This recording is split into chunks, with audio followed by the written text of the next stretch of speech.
Global competition college थावड़ा के online शैक्षणिक मंच पर मैं मुकेश बलारा आप सभी का हार्दिक स्वागत अभिनंदन करता हूं। तो भूगोल की इस सीरीज में आज का जो अपना टॉपिक रहेगा उस टॉपिक का नाम है ज्वालामुखी। आज का जो अपना अध्ययन का बिंदु उसका नाम है या नए टॉपिक का नाम है ज्वालामुखी। ज्वालामुखी ज्वालामुखी या फिर ज्वालामुखी को वल्केनो बोलते हैं।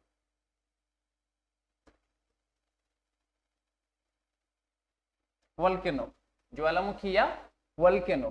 तो आज का जो अपना अध्ययन का बिंदु रहेगा उसका नाम है ज्वालामुखी या फिर वल्केनो।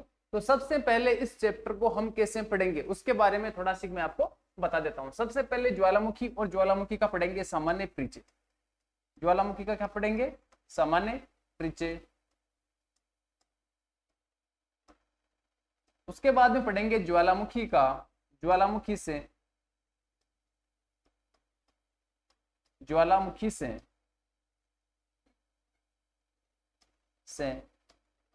निश्रित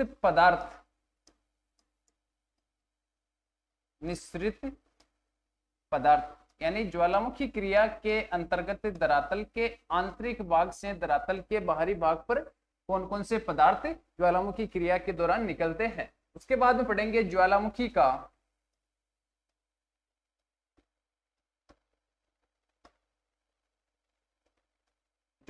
की संरचना।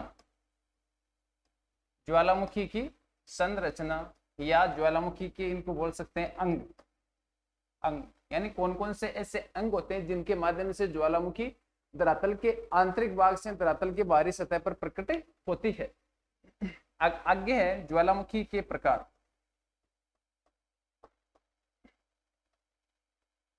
ज्वालामुखी के प्रकार। इससे आगे वाला टॉपिक रहेगा ज्वालामुखी निर्मित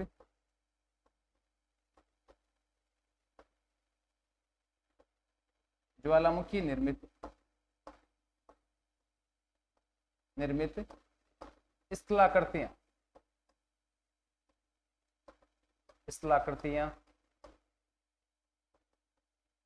और लास्ट बिंदु रहेगा ज्वालामुखी का वैश्विक वर्गीकरण। ज्वालामुखी का वैश्विक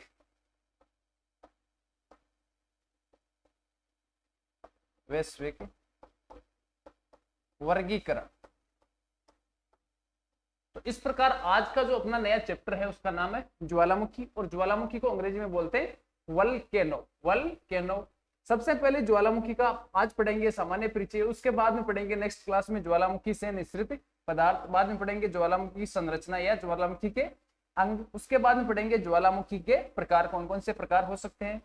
इसके अलावा पढ़ेंगे ज्वालामुखी से निर्मित स्थलाकृतियां, कौन कौन सी स्थलाकृतियां होती है या किस किस प्रकार के शंकुओं का निर्माण होता है। और लास्ट में पढ़ेंगे ज्वालामुखी का वैश्विक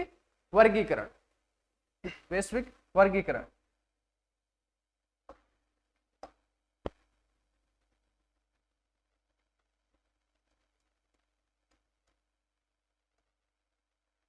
ज्वालामुखी या फिर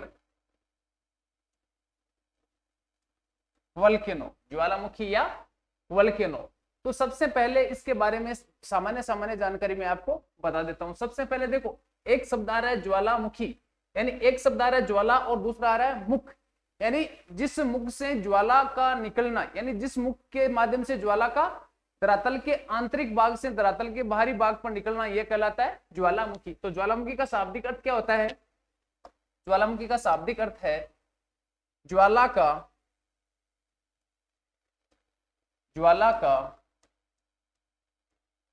निकलना। ज्वाला का निकलना या इसको बोल सकते हैं अर्थात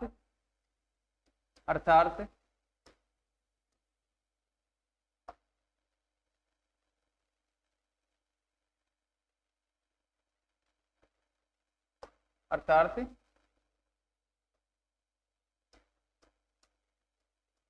धरातल के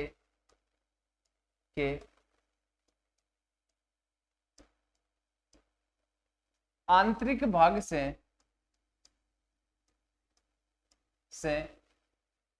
बाहरी भाग पर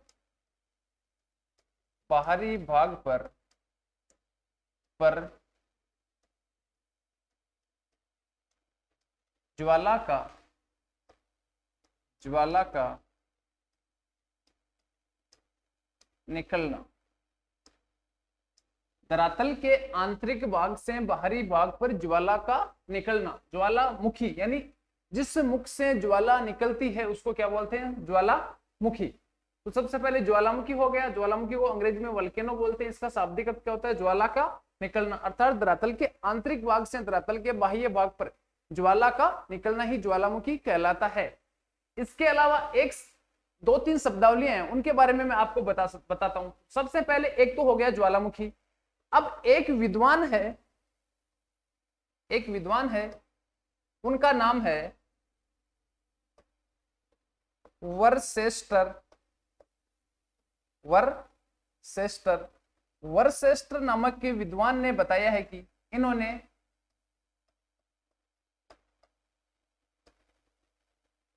इन्होंने ज्वालामुखी क्रिया को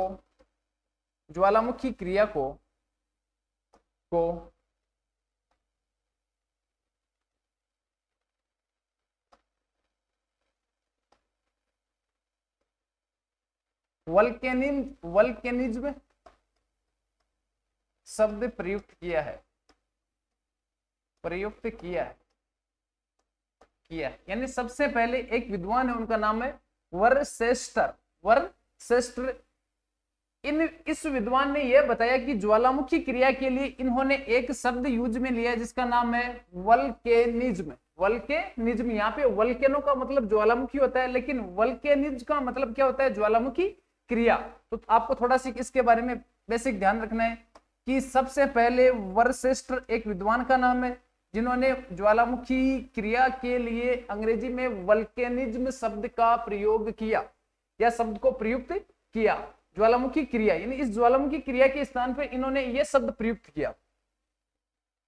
आगे देखते हैं, एक होता है ज्वालामुखी और एक होता है ज्वालामुखीयता। एक होता है ज्वालामुखी और दूसरा क्या होता है? ज्वालामुखीयता।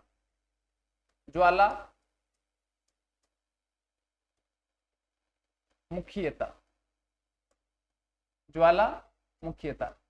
अपन ने सबसे पहले शब्द प्रयोग किया था ज्वालामुखी, और एक होता है ज्वालामुखीयता। यानी कि ज्वालामुखीयता का एक छोटा सा भाग होता है, उसको हम ज्वालामुखी बोल सकते हैं। यानी कि ज्वालामुखी का विस्तृत रूप है, उसको हम क्या बोल सकते हैं? ज्वालामुखीयता। अब ज्वालामुखीयता के अंतर्गत क्या होता है? धरातल के आंतरिक भाग में या हम बोल सकते हैं दुर्बलता मंडल। दुर्बलता मंडल कहां पर स्थित है? मैंने आपको बताया था कि सीमा का जो ऊपरी भाग है उसको बोलते हैं दुर्बलता मंडल, या फिर क्या बोल सकते हैं उसको? एस्थेनोस्फीयर। यानी धरातल के आंतरिक भाग से जो गर्म व तप्त लावा या मैग्मा है वो धरातल के बाहरी भाग में आकर जो ठंडा हो जाएगा, यानी मैग्मा से लेके धरातल के बाहरी भाग पर आकर लावा के रूप में ठंडा होकर धरातलीय भाग पर जिसका जमाव हो जाता है, वहां तक कि उस संपूर्ण क्रिया को क्या बोल सकते हैं? ज्वालामुखीयता बोल सकते हैं। ज्वालामुखी का मतलब क्या होता है? यानी ज्वाला का धरातल के आंतरिक भाग से बाह्य भाग पर निकलना। लेकिन धरातल के आंतरिक भाग में मैग्मा, यानी मैग्मा क्या होता है? मैग्मा होता है चट्टानों का पिघलना। धरातल के आंतरिक भाग में क्या होता है? घनत्व, ताप व दबाव, तीनों क्रियाएं लगातार बढ़ती जाती है। जैसे जैसे हम धरातल से अंदर की ओर जाते हैं तो तीनों क्रियाएं लगातार बढ़ती जाती है। तो धरातल के आंतरिक भाग में जो चट्टानें होती है उन चट्टानों में क्या होता है? प्रेशर लगता है या दबाव लगता है, और दबाव लगने के कारण उनका क्या हो जाता है? चट्टानों में क्या होता है? पिघलने की क्रिया शुरू हो जाती है, और उनमें जो पिघलाव होता है उस पिघलाव से किसका निर्माण होता है? मैग्मा का निर्माण होता है। तो धरातल के आंतरिक भाग में चट्टानों के पिघलने से मैग्मा का बनना, जबकि ज्वालामुखी विस्फोट क्रिया के द्वारा धरातल की ऊपरी परत को तोड़कर, यानी क्रस्ट वाले भाग को तोड़कर धरातल के बाहरी भाग में आकर फिर क्या? पर्वत पठार का निर्माण कर देना। वहां तक की संपूर्ण क्रिया को हम बोल सकते हैं ज्वालामुखीयता। थोड़ा सी किसके बारे में लिख लेते हैं कि ज्वालामुखीयता क्या होती है। यह यह ज्वालामुखी का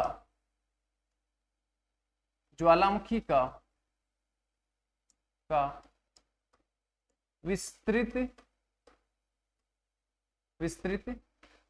रूप होता है जिसके अंतर्गत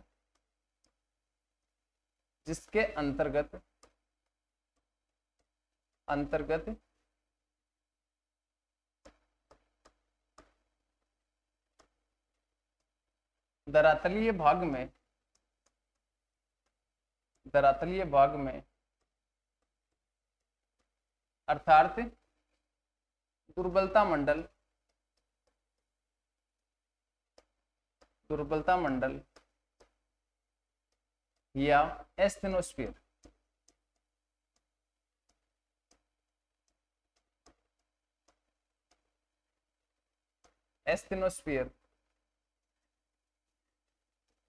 वाले भाग में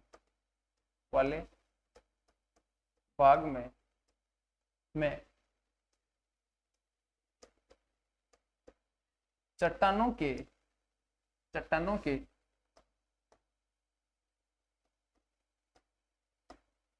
पिघलने से निर्मित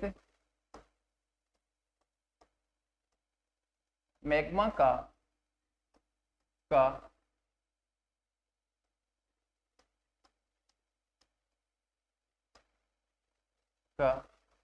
धरातल के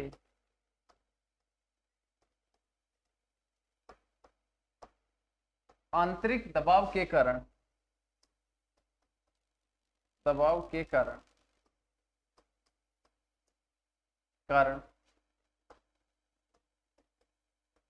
क्रस्ट वाले भाग को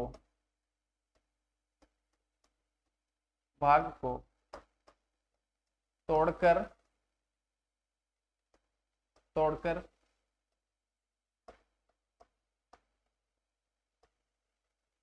धरातलीय भाग पर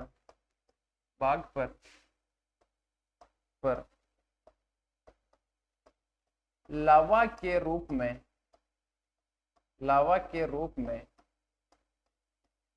ठोस रूप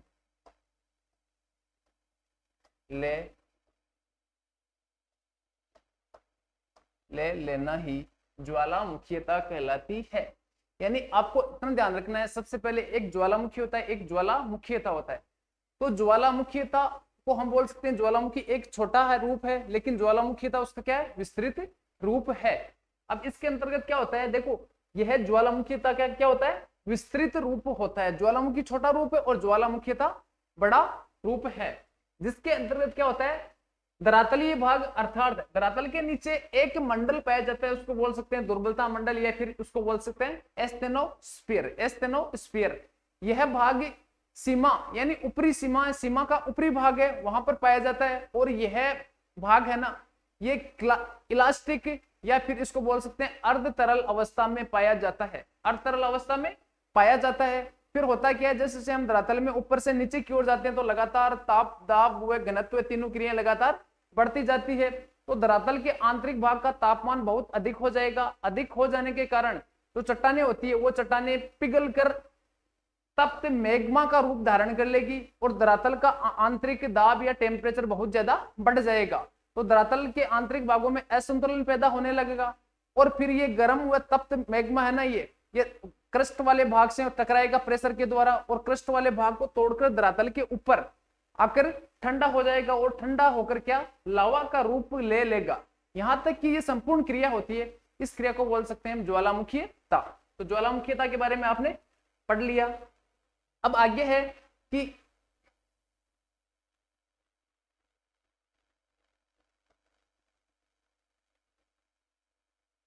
ये भाग हो गया, इसको क्या बोल सकते हैं अपन, क्रस्ट। इसके नीचे वाला भाग इसको हम बोल सकते हैं मेंटल, और सबसे नीचे वाला भाग इसको हम बोल सकते हैं कोर या क्रोड। कोर या क्रोड। तो बात हो रही है क्रस्ट वाला भाग। क्रस्ट वाले भाग क्रस्ट वाला भाग एकदम ठोस है, तो इस क्रस्ट वाले भाग को हम बोल सकते हैं स्थल मंडल। कौन सा मंडल? स्थल मंडल। स्थल मंडल। क्रस्ट से नीचे वाला भाग है उसको क्या बोल सकते हैं अपन?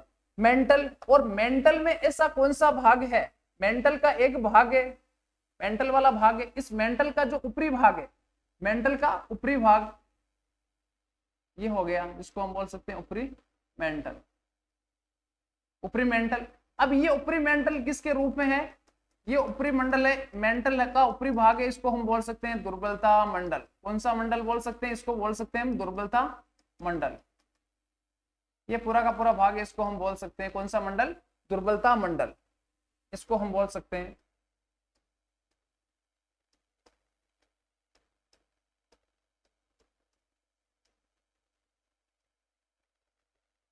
दुर्बलता मंडल, या फिर इसको एक सब और प्रयुक्त कर रहे हैं इसके लिए, एस्टेनोस्फीयर।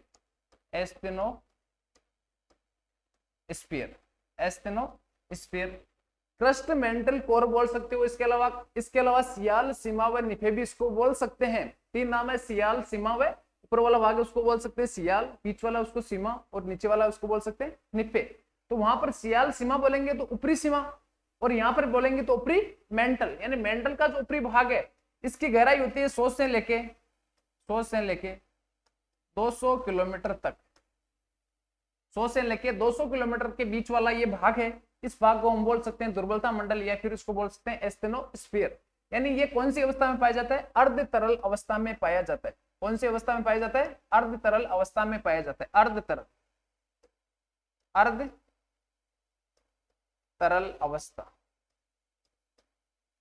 कौन सी अवस्था में पाया जाता है? ये भाग अर्ध तरल अवस्था में पाया जाएगा। तो अर्ध तरल अवस्था का मतलब क्या है कि जैसे जैसे हम क्रस्ट वाले भाग से नीचे की ओर जाएंगे तो लगातार नीचे जाने पर क्या होता है?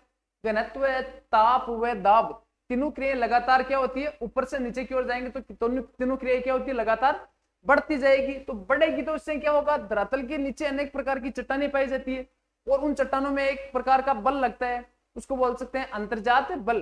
तो धरातल के अंतर्गत अनेक प्रकार की चट्टानें पाई जाती है, उन चट्टानों में क्या होता है? संकुचन व प्रसारण होगा। इस क्रिया के द्वारा आंतरिक भाग की जो चट्टानें होगी वो चट्टानें पिघल कर किसका रूप ले लेगी? तरल व तप्त मैग्मा का रूप ले लेगी। उसके बाद में मैग्मा है, तो मैग्मा कहां पर जाएगा? मैग्मा धरातल के आंतरिक भाग में मैग्मा का निर्माण हो गया। तो अब मैग्मा को यानी धरातल के आंतरिक भाग का जो भाग है वो असंतुलित हो गया, या उसकी बोल सकते हैं ऊर्जा की मात्रा अधिक हो गई। तो ऊर्जा की मात्रा को कंट्रोल करने के लिए फिर धरातल के आंतरिक भाग से प्रेशर बनेगा, और प्रेशर के द्वारा तरल व तप्त मैग्मा धरातलीय भाग से पहले टकराएगा, यानी क्रस्ट वाले भाग से टकराएगा, और टकरा कर क्रस्ट वाले भाग को तोड़कर धरातल के बाहरी भाग पर आ जाएगा। तो इससे क्या होता है? धरातल के अंतर्गत जो असंतुलन होता है वो असंतुलन वापस संतुलन में बन जाएगा।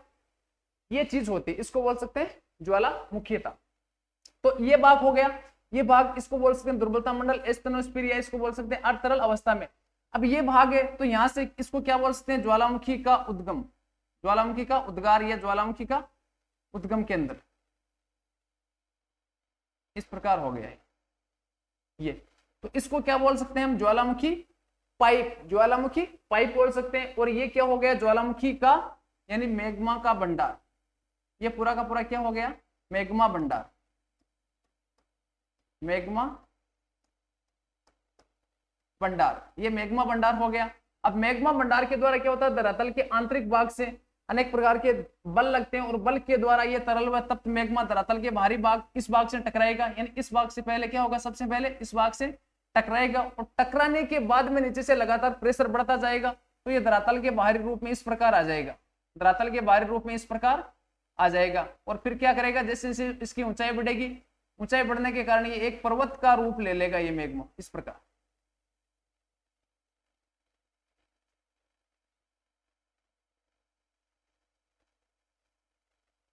इस प्रकार। तो ये आंतरिक भाग है, यहां पे इसको क्या बोल सकते हैं? ये है मैग्मा, मैग्मा। लेकिन धरातल के बाहरी भाग पे जैसे ये मैग्मा आ गया, और मैग्मा आने के बाद में मैग्मा इस भाग में क्या हो गया? धीरे धीरे ठंडा हो गया, और ठंडा होने के कारण क्या हो गया? जम गया ये धरातल, ये बाहरी भाग।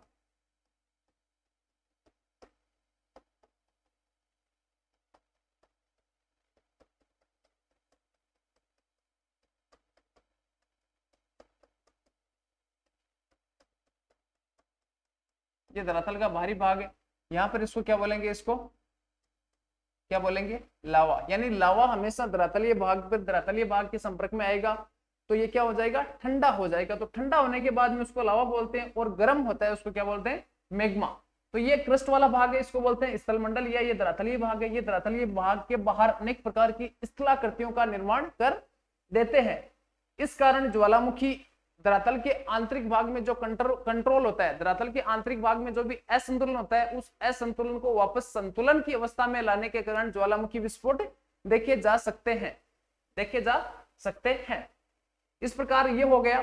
तो इसको थोड़ा सी मैं आपको बता देता हूं किस प्रकार ये होता है, एक बार वापस देख लो इसको आप। धरातल के सबसे ऊपर वाला भाग है उसको बोल सकते हैं क्रस्ट, या फिर उसको क्या बोल सकते हैं, स्थल मंडल। क्रस्ट का दूसरा नाम क्या है, ये क्रस्ट हो गया, या फिर इसको बोल सकते हैं स्थल मंडल, या ये हो गया धरातलीय भाग। कौन सा भाग, धरातलीय भाग, धरातलीय भाग। धरातलीय भाग के नीचे वाली जो चट्टान है उस चट्टान को बोलते हैं, इसको क्रस्ट बोलेंगे, बीच वाली को बोलेंगे मेंटल, और सबसे जो गहराई में होगी उसको बोल सकते हैं कोर या क्रोड। तो कोर या क्रोड का इसमें यहाँ पर कोई रोल नहीं होता। ज्वालामुखी का अपन को अध्ययन करना है, इसके संदर्भ में अपन को सिर्फ मेंटल तक अध्ययन करना पड़ेगा। और मेंटल का कौन सा भाग, मेंटल का ऊपरी भाग, उसको बोल सकते हैं ऊपरी मेंटल, या फिर उसको बोल सकते हैं कि इसको सियाल, सीमा और निफे इस प्रकार वर्गीकृत किया जाए। तो सीमा का ऊपरी भाग, मेंटल का ऊपरी भाग या सीमा का ऊपरी भाग, जो कौन सी अवस्था में पाया जाता है, अर्ध तरल अवस्था में पाया जाएगा। कौन सी अवस्था में, अर्ध तरल अवस्था में पाया जाएगा। इस कारण यहाँ पर क्या होता है, धरातल के आंतरिक भाग में जैसे जैसे हम धरातल के ऊपरी भाग से नीचे की ओर गहराई में जाते हैं तो क्या होता है, घनत्व, दाब व ताप तीनों क्रियाएं लगातार क्या होती है, बढ़ती जाती है। इस कारण धरातल के आंतरिक भाग में यानी मेंटल वाले भाग में क्या होगा, मेंटल वाले भाग की जो चट्टानें होगी वो चट्टानें क्या होगी, धरातल के आंतरिक ताप दाब क्रिया के द्वारा क्या हो जाएगी, उसमें पिघलाव शुरू हो जाएगा। यानी चट्टानें होती है वो चट्टानें क्या रूप ले लेगी, पिघल कर गर्म व तप्त लावा का रूप, मैग्मा का रूप ले लेगी। और फिर क्या होगा, धरातल के अंतर्गत अनेक प्रकार के बल लगते हैं, उन बलों के कारण धरातल के आंतरिक भाग में असंतुलन पैदा हो जाएगा। और आंतरिक भाग का असंतुलन है उसको संतुलन की अवस्था में लाने के लिए ये मैग्मा ऊपर वाले भाग यानी क्रस्ट वाले भाग पे क्या करेगा, लगातार प्रेशर बनाएगा। तो क्रस्ट वाले भाग को ये तोड़ देगा, और तोड़ने के बाद में क्रस्ट के ऊपरी भाग यानी क्रस्ट वाला भाग या हम बोल सकते हैं धरातलीय भाग, इस पर क्या करेगा, अनेक प्रकार की स्थलाकृतियों का निर्माण कर देगा। इस प्रकार गुंबद के सदृश हो सकती है, पर्वत का निर्माण हो सकता है इसके द्वारा, या फिर हो सकता है पठारों का निर्माण। ये लावा की या मैग्मा की प्रकृति पर डिपेंड करता है। अगर मैग्मा गाढ़ा है तो जिसके द्वारा क्या हो सकता है, पर्वतों का निर्माण हो सकता है, या ज्वालामुखी शंकु बोल सकते हैं उनको।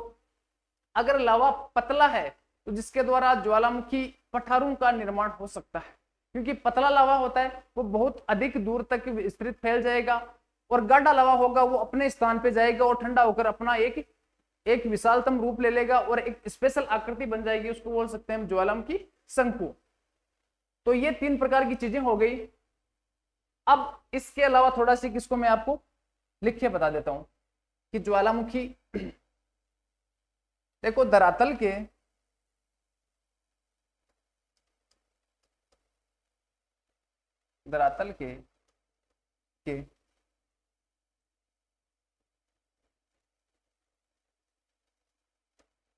ऊपर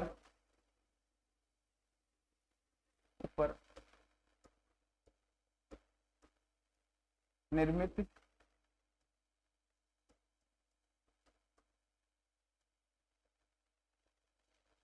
ज्वालामुखी शंकु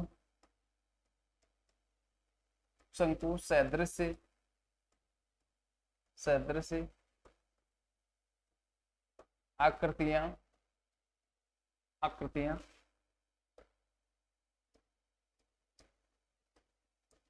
देखने को मिलती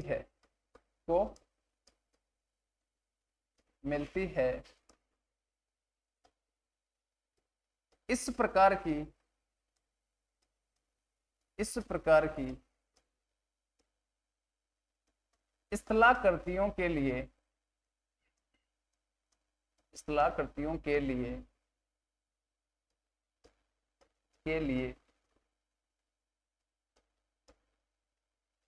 धरातल के आंतरिक भाग में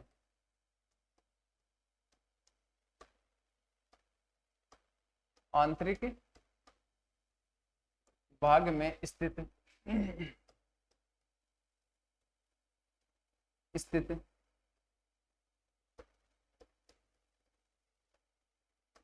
दुर्बलता मंडल, या इसको बोल सकते हैं एस्थेनोस्फीयर। एस्थेनोस्फीयर एस्थेनोस्फीयर वाले भाग में स्थित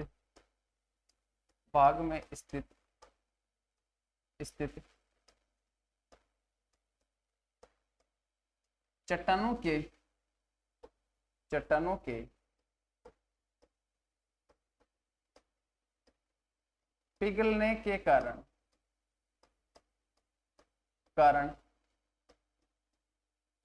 गर्म व तप्त मैग्मा का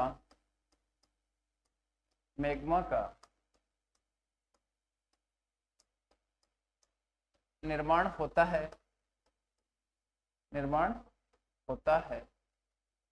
यह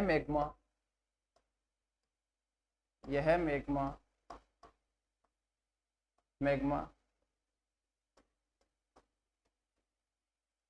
धरातलीय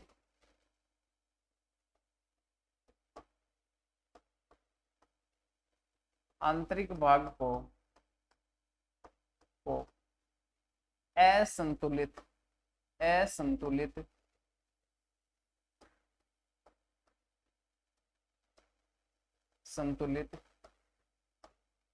कर देता है तो इसे वापस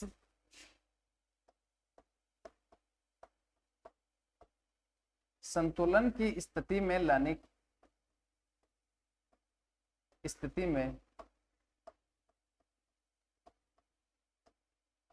के लिए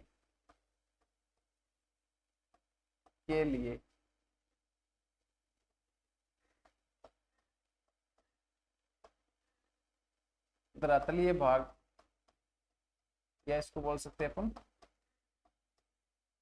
क्रस्ट वाले भाग पर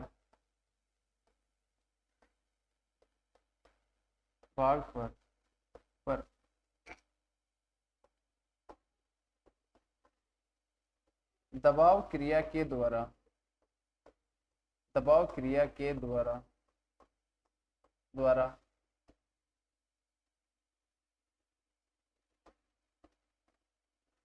तप्त मैग्मा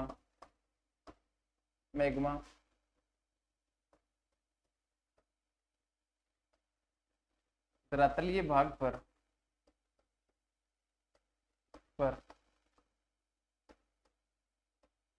आकर ठंडा हो जाता है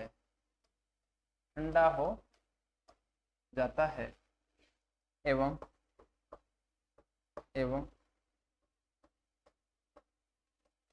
ठोस रूप धारण कर लेता है वह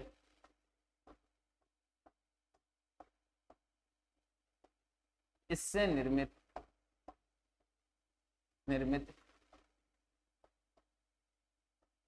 आकृतियों को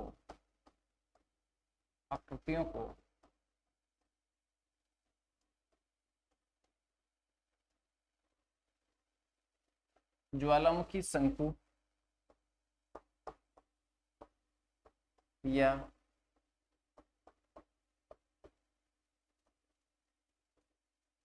ज्वालामुखी पठार कहते हैं। ज्वालामुखी शंकु या ज्वालामुखी पठार कहते हैं। एक बार इसको वापस देख लो। मैंने इतनी देर आपको जो बताने की कोशिश की उसके अंतर्गत क्या है कि आपको दो चीज समझाने की कोशिश की मैंने कि ये सबसे पहली चीज ये है कि धरातल के बाहरी भाग पर ज्वालामुखी विस्फोट होता है, तो ज्वालामुखी विस्फोट किस कारण होता है, इसके लिए कौन सा कारण उत्तरदायी है। तो सबसे पहले अपन ने अध्ययन का बिंदु शुरू किया था जिसके अंतर्गत क्या था, भू आकृति। भू आकृति विज्ञान के अंतर्गत दो प्रकार के बल लगते हैं। उसके अंतर्गत पहला बल है उसको बोल सकते हैं अंतर्जात बल, दो प्रकार के बल है उसके अंदर के, पहला बल है उसको बोल सकते हैं हम अंतर्जात बल, यानी ये अपनी क्या हो गई भू आकृति, भू आकृति। अब भू आकृति के अंतर्गत दो प्रकार के बल लगते हैं। कितने प्रकार के बल? दो प्रकार के बल लगते हैं उनको। एक बल है उसको बोल सकते हैं हम अंतर्जात बल। कौन सा बल है? अंतर्जात बल, अंतर्जात बल।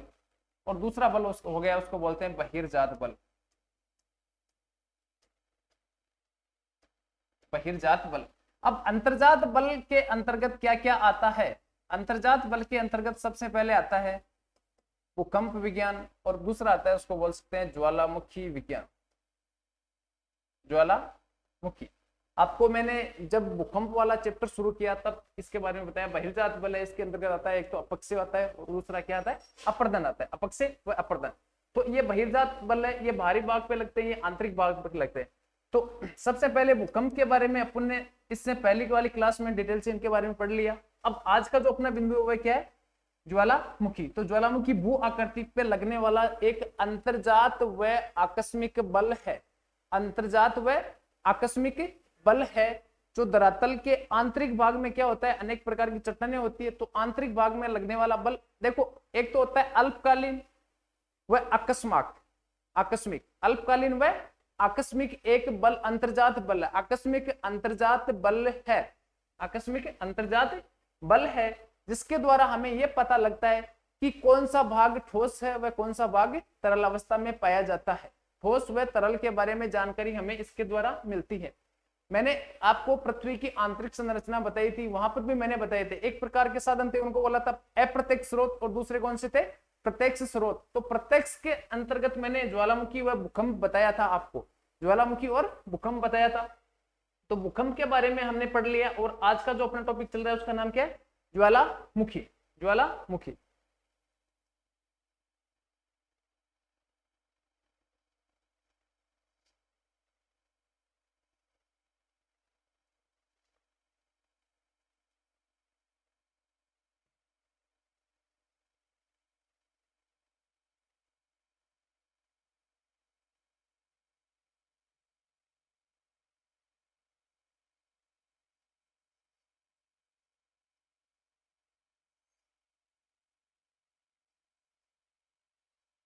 ज्वालामुखी। तो ज्वालामुखी क्रिया के अंतर्गत अपन ने इस क्लास में जो अब तक पढ़ा है उसको एक बार वापस थोड़ा सा देख लेते हैं कि क्या क्या अपन ने पढ़ा था।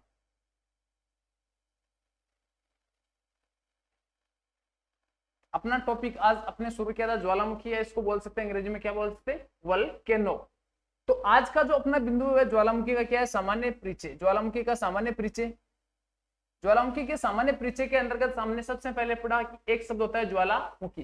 ज्वालामुखी को अंग्रेजी भाषा में हम बोलते हैं, इसको बोल सकते हैं वोल्केनो, वोल्केनो।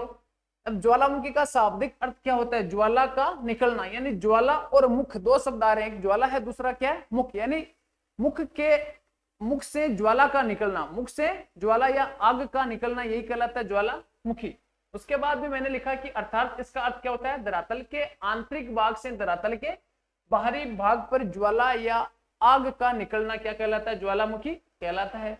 उसके बाद में मैंने एक चीज बताई आपको कि एक विद्वान है, उनका नाम क्या है? वर्सेस्टर। क्या नाम है? वर्सेस्टर। वर्सेस्टर महोदय ने क्या बताया कि ज्वालामुखी क्रिया, एक शब्द है ज्वालामुखी क्रिया, ज्वालामुखी क्रिया के लिए इन्होंने वल्केनिज्म शब्द का प्रयोग किया, या वल्केनिज्म शब्द को प्रयुक्त किया। वल्केनिज्म, वल्केनिज्म शब्द को इन्होंने ज्वालामुखी क्रिया के स्थान पर प्रयुक्त किया। और वल्केनो का मतलब क्या होता है? ज्वालामुखी। इससे आगे चलते हैं तो यहाँ पे एक शब्दावली आती है, उसका नाम है ज्वालामुखीयता। क्या है? ज्वालामुखीयता। तो मैंने आपको पहले क्या बताया? पहले ज्वालामुखी क्या होता है? तो यह ज्वालामुखीयता, ये शब्द है ना, ये ज्वालामुखी का विस्तृत रूप है, यानी ज्वालामुखीयता का छोटा रूप क्या हो गया? ज्वालामुखी हो गया। या फिर हम बोल सकते हैं कि ज्वालामुखी का विस्तृत रूप वो क्या हो गया? ज्वालामुखीयता हो गया। यह ज्वालामुखी का क्या है? विस्तृत रूप है, विस्तृत रूप है, जिसके अंतर्गत क्या होता है? धरातलीय भाग में अर्थात दुर्बलता मंडल या एस्थेनोस्फीयर, ये दुर्बलता मंडल या एस्थेनोस्फीयर, इसको आपको विशेष ध्यान रखना है। अगर दुर्बलता मंडल या एस्थेनोस्फीयर के बारे में हमें जानकारी नहीं होती तो हो सकता है कि धरातलीय भाग पर ज्वालामुखी के बारे में हमें जानकारी नहीं प्राप्त होती।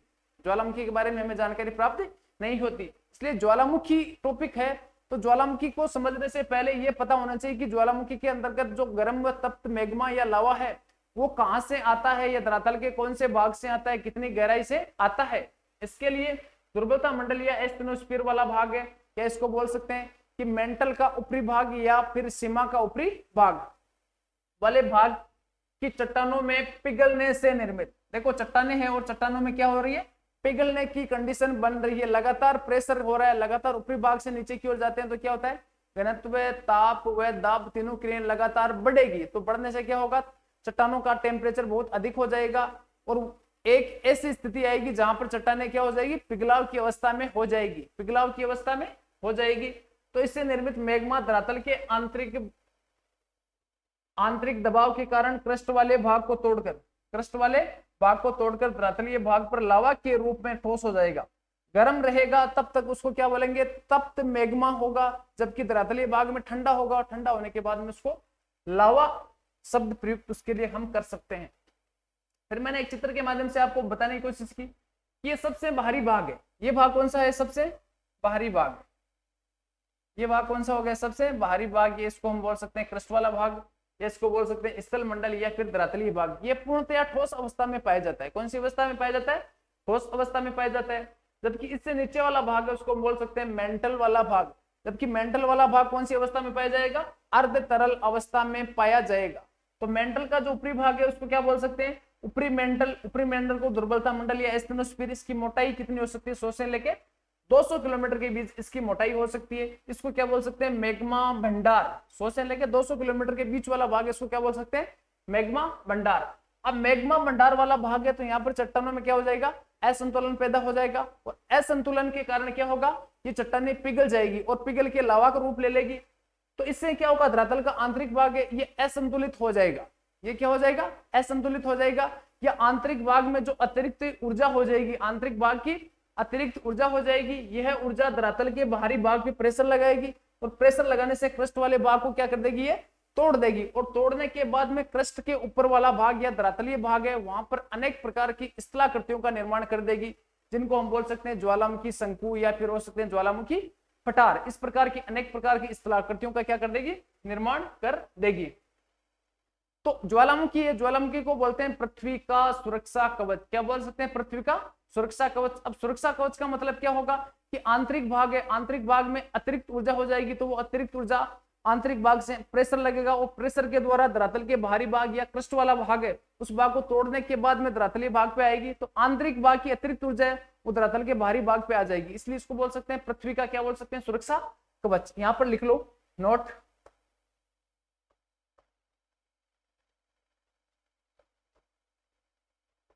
ज्वालामुखी को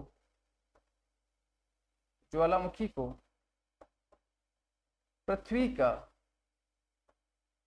का सुरक्षा कवच कहते हैं, सुरक्षा कवच कहते हैं, कवच कहते हैं। अब क्यों कहते हैं इसके बारे में मैंने आपको अभी बता दिया। तो इस प्रकार है ये मैग्मा, आंतरिक भाग में मैग्मा और बाहरी भाग पे आते हैं, इसको क्या बोल सकते हैं, लावा बोल सकते हैं। अर्थात गर्म मैग्मा होगा और ठंडा होने के बाद में लावा का रूप ले लेगा। धरातल के ऊपर निर्मित ज्वालामुखी शंकु सदृश आकृति, बहुत सारी आकृतियां दिखाई देती है, उनको बोल सकते हैं ज्वालामुखी शंकु। इस प्रकार की स्थलाकृतियों के लिए धरातल के आंतरिक भाग में स्थित दुर्बलता मंडल या एस्टेनोस्फीयर, कौन सा मंडल आ गया, वापस नाम आ गया वही दुर्बलता मंडल, या फिर दूसरा नाम क्या आ गया, दुर्बलता मंडल या एस्टेनोस्फीयर। इसकी मोटाई या गहराई कितनी, 100 से लेके 200 किलोमीटर। यहाँ वाली चट्टानों में क्या हो जाता है, पिघलाव हो जाता है। पिघलने के कारण गर्म व तप्त मैग्मा का क्या हो जाएगा, निर्माण हो जाएगा। अब यह मैग्मा धरातल के आंतरिक भाग में असंतुलन कर देता है, क्या कर देगा, असंतुलन कर देगा। इसी कारण इसको बोल सकते हैं पृथ्वी का क्या हो जाएगा, सुरक्षा कवच। असंतुलन का मतलब क्या है, वहां पर ऊर्जा या उष्मा की मात्रा बहुत ज्यादा हो जाएगी, इस कारण धरातल का आंतरिक भाग क्या हो जाएगा, असंतुलित हो जाएगा। तो इसे वापस संतुलन की स्थिति में लाने के लिए, इसे वापस से कंट्रोल करने के लिए धरातलीय भाग या इसको हम बोल सकते हैं कौन सा भाग, क्रस्ट वाले भाग पर दबाव क्रिया के द्वारा लगातार नीचे से प्रेशर बढ़ता जाएगा तो मैग्मा धरातलीय भाग पर आकर ठंडा हो जाएगा। क्या करेगा, ठंडा हो जाता है और ठोस रूप धारण कर लेगा, ठोस रूप धारण कर लेगा। इससे निर्मित स्थलाकृतियों को हम बोल सकते हैं, एक तो बोल सकते हैं ज्वालामुखी या तो शंकु का निर्माण होगा या फिर ज्वालामुखी पठार का निर्माण हो सकता है। यह लावा की प्रकृति पर डिपेंड करता है कि लावा कितना पतला है या कितना गाढ़ा है। अगर लावा गाढ़ा होगा तो ज्वालामुखी शंकु या पर्वत का निर्माण होगा, जबकि लावा तरल है तो उसके द्वारा क्या होगा, ज्वालामुखी पठार का निर्माण होगा। तो इस प्रकार आज की जो अपनी क्लास है इसमें अपने पढ़ा था ज्वालामुखी क्या होती है, ज्वालामुखी का शाब्दिक अर्थ क्या होता है, इसके अलावा एक शब्द प्रयुक्त किया था ज्वालामुखीता क्या होता है। इसके अलावा धरातल के आंतरिक भाग में ऐसी कौन सी जगह है जहां से ज्वालामुखी क्रिया का उद्गम या उद्गार केंद्र होता है, यानी उसका नाम है दुर्बलता मंडल या फिर एस्थेनोस्फीयर। इसके बारे में सामान्य जानकारी पढ़ ली। इसके अलावा पढ़ा कि आंतरिक भाग में जैसे ऊपर से नीचे की ओर जाती है तो लगातार क्या होता है, तापमान, दाब व ताप तीनों क्रिया लगातार बढ़ेगी। तो बढ़ने के कारण मेंटल वाला भाग है, मेंटल का जो ऊपरी भाग है, उस मेंटल के ऊपरी भाग में जो चट्टाने होती है वो चट्टाने किस प्रकार पिघल जाएगी और पिघलने से गर्म व तप्त मैग्मा का रूप धारण कर लेगी। फिर वो मैग्मा अब धरातल के आंतरिक भाग में देखो ठोस सबसे ऊपरी भाग है वो स्थलमंडल ठोस है, जबकि मैग्मा वाला भाग क्या है, अर्ध तरल अवस्था में पाया जाता है। तो तरल पदार्थ है वहां पे प्रेशर लगने से वो फैलता है और ठोस पदार्थ वो प्रेशर लगने से क्या होता है, संकुचन होता है। यानी ठोस कोई भी पदार्थ है उसमें संकुचन की क्रिया होगी, जबकि तरल वाला भाग है वो लगातार प्रेशर बढ़ेगा तो वो क्या होगा, फैलने की कोशिश करेगा। तो धरातल के आंतरिक भाग से जो मैग्मा होगा वो मैग्मा धरातल के बाहरी भाग से बाहर निकलने की कोशिश करेगा, यानी आंतरिक भाग की ऊर्जा को बाहरी भाग पे कम करने की कोशिश करेगा। तो इसके लिए लगातार प्रेशर बढ़ता जाएगा और आंतरिक भाग की अतिरिक्त ऊर्जा है वो धरातल के बाहरी भाग पे निकल जाएगी और आंतरिक भाग का क्या हो जाएगा, कंट्रोल हो जाएगा। तो ये आज का जो अपना टॉपिक है, इस चैप्टर को मैं आज के टॉपिक को मैं यही समाप्त करना चाहता हूँ। थैंक्स।